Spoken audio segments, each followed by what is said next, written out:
Togo, que se passe-t-il après l'agression d'un député sénégalais? Le 29 septembre dernier, à Lomé, des journalistes et participants ont été violemment agressés lors d'une réunion organisée par l'opposition. Parmi les victimes, le député sénégalais du PASTEF, Guy Marius Sagna. Ce parlementaire avait récemment critiqué les dérives autoritaires du gouvernement togolais. Depuis cette attaque, les victimes continuent de souffrir physiquement et psychologiquement et certaines font face à des menaces persistantes.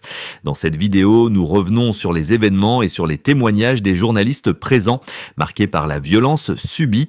Découvrez également les intimidations qu'ils continuent de recevoir, notamment les menaces directes enregistrées par Albert Agbeko, directeur de Togoscoop. Face à cette situation, le patronat de la presse togolaise dénonce une dérive répétée et appelle les autorités à protéger les journalistes. Quelle suite après l'agression d'un député sénégalais?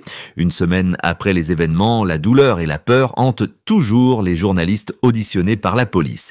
Témoignage d'une journaliste. J'ai été frappé à la tête et j'ai une fracture à l'épaule.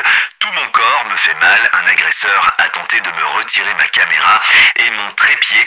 C'est là qu'il m'a frappé au dos. Le 29 septembre, lors d'une réunion organisée par l'opposition à Lomé, des hommes s'en prennent violemment aux participants, incluant Guy Marius Sagna, député sénégalais.